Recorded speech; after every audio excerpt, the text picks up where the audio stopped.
Literary ক্রিটিসিজমের আমাদের থাকবে হচ্ছে from Victorian to modern age পর্যন্ত। আর এখানে মূলত 4টি চ্যাপ্টারে বিভক্ত করা হয়েছে আমাদের যে কোর্স। তার মধ্যে প্রথমটি হচ্ছে দ্য স্টাডি অফ পোয়েট্রি, লিখেছেন ম্যাথিউ আর্নল্ড। তো এই স্টাডি অফ পোয়েট্রির একটি ইন্ট্রোডাকশন জেনে নিই, যেটা জানলে আমাদের এই বিষয়টি কি নিয়ে বা কি সম্পর্কে আলোচনা করা হয়েছে সেইটা মোটামুটি ক্লিয়ার হয়ে যাবে। Poetry has a great future as it will take the position of philosophy and religion. Matthew আর্নল্ডের মতে পোয়েট্রির একটি গ্রেট ফিউচার আছে ভবিষ্যতে, যা মূলত ফিলোসফি এবং রিলিজিয়নের স্থান দখল করবে। So qualified poetry must be selected for future generation. যেহেতু পোয়েট্রি ভবিষ্যতে খুবই জনপ্রিয়তা পাবে এবং তার ভবিষ্যৎ খুব উজ্জ্বল, পাশাপাশি ফিলোসফি এবং রিলিজিয়নের স্থান দখল করবে, সেই জন্য আমাদের যেটা সবচেয়ে বেশি প্রয়োজন, কোয়ালিফাইড পোয়েট্রি গুলোকে নির্বাচন করা, যেন ভবিষ্যৎ জেনারেশনে এই পোয়েট্রি আরো বেশি জনপ্রিয়তা পায়। টু জাজ the standard poetry, Arnold discovered the touchstone method to find the classic. পোয়েট্রির যে স্ট্যান্ডার্ড সেইটা জাজ করার জন্য, বিচার করার জন্য ম্যাথিউ আর্নল্ড টাচস্টোন মেথড নামক একটি মেথড উদ্ভাবন করেছেন, যেন সবচেয়ে ক্লাসিক পোয়েট্রি গুলো তিনি এই পদ্ধতির মধ্য দিয়ে খুঁজে পান বা নির্বাচন করতে পারেন। The standard to be classic আর যেই পোয়েট্রি গুলো ক্লাসিক হবে, সর্বোৎকৃষ্ট হবে, তার স্ট্যান্ডার্ড গুলো হবে dignified style, grand subject matter, high seriousness এবং এরাটিসিজম অফ লাইফ। তাহলে এতটুকু তো বুঝতে পারছেন যে ম্যাথিউ আর্নল্ড বুঝতে পেরেছেন যে কবিতা ভবিষ্যতে সাহিত্যের যে শাখাগুলো আছে সবচেয়ে জনপ্রিয়তা পাবে এবং রিলিজিয়ন, ফিলোসফি এগুলোর স্থান দখল করে নেবে জনপ্রিয়তার দিক দিয়ে। আর যেহেতু পোয়েট্রি এত কিছু করবে ভবিষ্যতে গিয়ে, অতএব তিনি যেন সবচেয়ে বেস্ট কোয়ালিটির কবিতাগুলো বাছাই করার জন্য তিনি একটি মেথড আবিষ্কার করেছেন। আর এই মেথড প্রয়োগ করে ভালো ভালো কবিতাগুলো তিনি নির্বাচন করতে পারবেন। এরপরে আমাদের কোশ্চিন হচ্ছে হোয়াট ইজ ক্রিটিসিজম। এটা তো আমাদের জানতেই হবে, যদি আমরা থার্ড ইয়ারে পড়েছি। Criticism is the way to জাজ a subject matter by considering its positive and negative aspect. আর what is literary criticism? To judge a piece of literature by considering its positive and negative aspect is called literary criticism. সাহিত্যের কোনো অংশ অথবা piece তার positive এবং negative side গুলো বিবেচনা করে ব্যাখ্যা বিশ্লেষণ করাই হচ্ছে literary criticism. Right down about the writer. Writer সম্পর্কে কিছু জেনে নেওয়া যাক। Matthew Arnold is the poet and critic of the Victorian period. Matthew Arnold ছিলেন ভিক্টোরিয়ান পিরিয়ডের একজন কবি এবং সমালোচক। He was considered as a classicist. তাকে একজন ক্লাসিস্ট হিসেবে কনসিডার করা হতো। It means he followed the standard of classicist in জাজিং পোয়েট্রি। এর অর্থ হচ্ছে তিনি পোয়েট্রিকে জাজ করতে ক্লাসিক স্ট্যান্ডার্ডকে ফলো করতেন। What are the different estimates propounded by Arnold? Matthew Arnold যে বিভিন্ন ধরনের এস্টিমেটস প্রপাউন্ড করেছিলেন, আবিষ্কার করেছিলেন বা প্রচলন করেছিলেন, সেগুলো কি কি? Matthew Arnold propounded the real estimate or fallacy, which is known as the touchstone method. Matthew Arnold এই রিয়েল এস্টিমেট অথবা ফলাসি নামক এস্টিমেট উদ্ভাবন করেছিলেন, প্রপাউন্ড করেছিলেন, যেটাকে টাচস্টোন মেথড বলা হয়।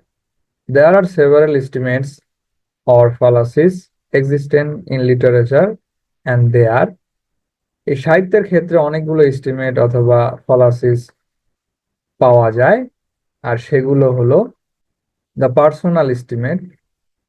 When a critic judges a poet by considering his personal ideas is called personal estimate. যখন কোনো ক্রিটিক সমালোচক একজন কবিকে তার পার্সোনাল আইডিয়া বা দৃষ্টিকোণ থেকে বিচার বিশ্লেষণ করেন তখন তাকে পার্সোনাল এস্টিমেট বলা হয়। অর্থাৎ তার ব্যক্তিগত মতাদর্শের ভিত্তিতে কোনো কবিকে জাজ করে তখন ওইটা হচ্ছে personal estimate. The historical estimate or real estimate, when a critic judges a poet by considering his historical context is called historical estimate. যখন কোনো ক্রিটিক সমালোচক কোনো কবিকে হিস্টোরিক্যাল দৃষ্টিকোণ থেকে বা হিস্টোরিক্যাল যেই তত্ত্বগুলো আছে সেগুলোর ভিত্তিতে কোনো কবিকে বিচার করেন বা কবির সমালোচনা করেন, ওইটাই হচ্ছে historical estimate. The above both estimates are based on judging a real piece of poetry. এই যে উপরে দুইটি এস্টিমেটের কথা বলা হলো, সেই দুইটার কাজই হচ্ছে মূলত পোয়েট্রিকে বিচার করা, বিশ্লেষণ করা, বিশেষ করে রিয়েল পিস অফ পোয়েট্রির ক্ষেত্রে। So Matthew Arnold prescribe a real estimate or touchstone estimate. আর এই কারণেই ম্যাথিউ আর্নল্ড কবিতা নির্বাচনের ক্ষেত্রে অর্থাৎ ক্লাসিক নির্বাচন করার ক্ষেত্রে তিনি এই রিয়েল এস্টিমেট অথবা টাচস্টোন মেথডকে সাজেস্ট করেছেন, যেন এই মেথডগুলোর মাধ্যম দিয়ে কবিতা নির্বাচন করা হয়। How was the book divided? এই বইটি কিভাবে বিভক্ত করা হয়েছে?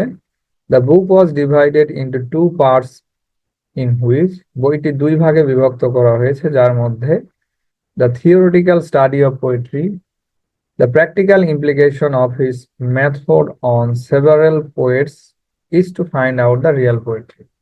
প্রথমটি হচ্ছে থিওরিটিক্যাল স্টাডি অফ পোয়েট্রি, অর্থাৎ কবিতার তাত্ত্বিক study.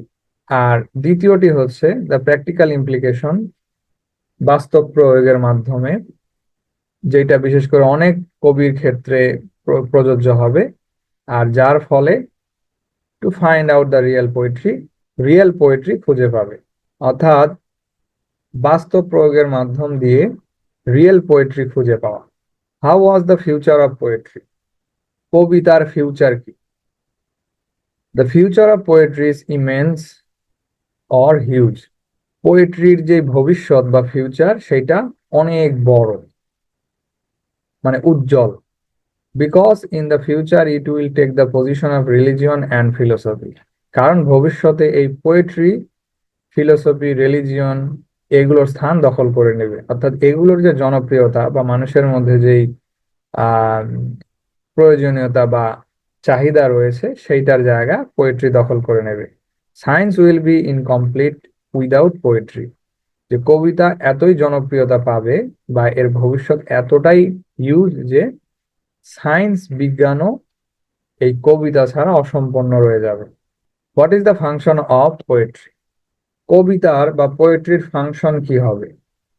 According to Arnold, poetry is the criticism of life. আর্নল্ডের মতে পোয়েট্রি হচ্ছে জীবনের সমালোচনা বা criticism. And it sustains, consoles and delights us. আর এটি আমাদেরকে সাস্টেইনস করবে, টিকিয়ে রাখবে এবং সান্ত্বনা দেবে এবং পাশাপাশি আনন্দও দেবে বা দেয়। দি কোটেশন দেওয়া আছে, but for poetry the idea is everything, the rest is a world of allusion. Explain দেওয়া আছে, explanation. These lines have been taken from Arnold's book of criticism, The Study of Poetry. এই লাইনটি মূলত নেওয়া হয়েছে Matthew আর্নল্ডের criticism বই, যেটা the study of poetry. Here the critic talks about the two attitudes in life. কবি এখানে লাইফের দুইটি অ্যাটিটিউড সম্পর্কে কথা বলেছেন, সেটা হচ্ছে আইডিয়া এবং অ্যালুশন, কল্পনা। An idea is a thought that exists in reality. Idea হলো এমন একটি চিন্তা যা বাস্তবে বিদ্যমান। On the other hand, allusion is vague and imaginative. আর অ্যালুশন বা কল্পনা সেটা হচ্ছে অস্পষ্ট এবং ইমাজিনেটিভ বা কল্পনাপ্রবণ। Arnold said that idea constitutes the basis of poetry. Arnold বলেছেন যে মূলত আইডিয়াই পোয়েট্রির বেসিস বা ভিত্তি নির্মাণ করে, অর্থাৎ আইডিয়ার মাধ্যমেই কবিতা গঠন হয় বা রচনা করা যায়। What does Wordsworth say about poetry? Wordsworth poetry সম্পর্কে কি বলেছেন? Wordsworth says poetry is the breath and finest spirit of all knowledge. হ্যাঁ, ওয়ার্ডসওয়ার্থ বলেছেন কবিতা হলো সকল জ্ঞানের এবং ব্রেথের মানে নিঃশ্বাস শ্বাস প্রশ্বাসের শ্রেষ্ঠ আত্মা বা স্পিরিট, মানে প্রাণ বলা হচ্ছে, যে সকল জ্ঞানের উৎস বা স্পিরিট হচ্ছে এই কবিতা। Why did Arnold try to find out the standard poetry? Arnold যে এই যে স্ট্যান্ডার্ড বা বেস্ট কোয়ালিটির পোয়েট্রির কথা বলতেছেন, তিনি কেন বারবার এই কথা বলতেছেন যে আমাদেরকে স্ট্যান্ডার্ড কোয়ালিটির পোয়েট্রি নির্বাচন করতে হবে, সিলেক্ট করতে হবে, বাছাই করতে হবে? Poetry has a high destiny in the future. পোয়েট্রির ভবিষ্যৎ খুবই উজ্জ্বল, বা ভবিষ্যৎ অনেক কিছুর থেকে, জ্ঞানের যে শাখা প্রশাখাগুলো আছে সেগুলোর থেকে এগিয়ে থাকবে। That's why we need to find out the standard poetry to fulfil the purpose. আর এর কারণে আমাদের যে উদ্দেশ্য অর্জন হবে পোয়েট্রির মাধ্যমে, সেইটা অর্জন করার জন্য যেন কবিতাগুলো স্ট্যান্ডার্ড কোয়ালিটির হয়, অর্থাৎ স্ট্যান্ডার্ড কোয়ালিটির পোয়েট্রি থেকেই আমরা আমাদের লক্ষ্য অর্জন করতে পারবো। আর তাছাড়া এই যে ভুলে ভরা অথবা যে সই কবিতাগুলো আছে সেগুলো দিয়ে আমাদের লক্ষ্য অর্জন হবে না। এই জন্য কবি বারবার স্ট্যান্ডার্ড পোয়েট্রির কথা বলেছেন। What is charlatanism? এটা ভেরি ইম্পর্টেন্ট একটা কোয়েশ্চেন। এই চ্যাপ্টারে এই কোয়েশ্চেনটা বারবার আসে, শর্ট ব্রড দুইটাই আসে। Charlatanism is taken as the show of false knowledge. False knowledge show করা, দেখানো, যেটাকে আমরা বলে থাকি যে অল্প বিদ্যা, এইটা থেকেই মূলত চার্লাটানিজম শব্দটি নেওয়া হয়েছে। It is the pretension of knowledge when a person pretends to be more qualified than his actual knowledge. এটা হচ্ছে এক ধরনের দেখানো বা জ্ঞানী হওয়ার ভান করা, যেখানে একজন ব্যক্তি তার যে প্রকৃত জ্ঞান আছে সেইটার থেকে সে আরো বেশি কোয়ালিফাইড বা আরো বেশি জ্ঞানী, এটা দেখানোর চেষ্টা করে। He is a dangerous person in society. আর এই ব্যক্তিটি হচ্ছে আমাদের সমাজের বা যে কোনো সমাজের খুবই ডেঞ্জারাস একজন ব্যক্তি। Napoleon believed that charlatanism prevails everywhere in the world and real knowledge is rare বা scarce. নেপোলিয়ন এটা বিশ্বাস করেন যে এই যে চার্লাটানিজম, অর্থাৎ সই পার্সন যারা জ্ঞানী হওয়ার ভাব করে বা ভান করে, এটা পুরো বিশ্বব্যাপী অবস্থান করে। আর যেটা প্রকৃত নলেজ, রিয়েল নলেজ ধারণ করে এমন ব্যক্তিরা খুবই কম বা scarce. Arnold said that there is no place for charlatanism in poetry. Matthew Arnold এইটা বলেন যে এই পোয়েট্রির জগতে চার্লাটানিজম এর কোনো জায়গা নেই। Charlatans have no exact idea about anything. কারণ এই যে এই ধরনের ব্যক্তি যারা সবকিছুতেই দেখানো ভাব করে বা ছলচাতুরি করে, এদের কোনো বিষয় সম্পর্কে প্রকৃত ধারণা থাকে না। It has no interest into poetry. আর এই সমস্ত ব্যক্তিদের পোয়েট্রির জগতে কোনো প্রবেশাধিকার নেই। It fails to impress poetry at all. আর এই ধরনের ব্যক্তি যারা কবিতা লেখে বা সেগুলোর পোয়েট্রির জগতে কোনো ইমপ্রেস করতে পারে না, মানুষকে আগ্রহী করতে পারে না। What are the two essential qualities of poetry? পোয়েট্রির যে দুটি গুরুত্বপূর্ণ কোয়ালিটিস আছে সেগুলো কি কি? তা হলো, the two essential qualities of poetry are truth and high seriousness. This truth and high seriousness must be found in the matter, theme and manner. এই যে ট্রুথ এবং হাই সিরিয়াসনেস, এই দুটো বিষয় অবশ্যই ম্যাটার, যেটা থিম এবং ম্যানারের মধ্যে থাকতে হবে বা অবস্থান করতে হবে। Poetry must be truthful in it's subject matter and presentation. Poetry যে বিষয়বস্তু থাকবে এবং যা এর প্রেজেন্টেশন থাকবে এইটার মধ্যে অবশ্যই ট্রুথফুলনেস থাকতে হবে। While presenting the fact, it must follow the high seriousness. আর যখন এর বিষয়বস্তু উপস্থাপন করা হবে, পোয়েট্রি যেই বিষয় নিয়ে লেখা হয়েছে সেটা উপস্থাপন করা হবে, তখন তার মধ্যে অবশ্যই সিরিয়াসনেস থাকতে হবে। আচ্ছা, what is the touchstone method? এই যে আমরা বারবার টাচস্টোন মেথড পড়তেছি, টাচস্টোন মেথড কি? It is the real estimate propounded by Arnold. এটি একটি রিয়েল এস্টিমেট যেটা ম্যাথিউ আর্নল্ড প্রপাউন্ড করেছেন, আবিষ্কার করেছেন। Who found out the high standard of poetry, যিনি পোয়েট্রি, হাই কোয়ালিটির পোয়েট্রি বাছাই করেছেন বা নির্বাচন করেছেন। Touchstone is the purifying stone to find out the purity of gold. Touchstone হচ্ছে কি? এক ধরনের পিউরিফাইং স্টোন, পাথর, যার মাধ্যম দিয়ে গোল্ডের পিউরিটি বা বিশুদ্ধতা নির্বাচন করা হয় বা অনুসন্ধান করা হয়। Here Arnold considered poetry as valuable as gold. কবি বা ম্যাথিউ আর্নল্ড কবিতাকে গোল্ডের চেয়েও মূল্যবান হিসেবে কনসিডার করেছেন। আর এই কারণেই গোল্ডকে যেহেতু টাচস্টোন মেথড, পাথরের মাধ্যম দিয়ে বিশুদ্ধকরণ যাচাই করা হয়, তেমনি ভাবে এই টাচস্টোন মেথডের মাধ্যম দিয়ে কবিতাকে বাছাই করা হবে বা কবিতার যেই স্ট্যান্ডার্ড কোয়ালিটি সেইটা বাছাই করা হবে। Arnold suggests that the reader should always keep in mind great lines of poetry. Arnold এটা সাজেস্ট করেন যে পাঠকরা অবশ্যই কবিতার যে গ্রেট লাইনগুলো সেগুলো মনে রাখবে, and apply those lines as touchstone to estimate other poetry.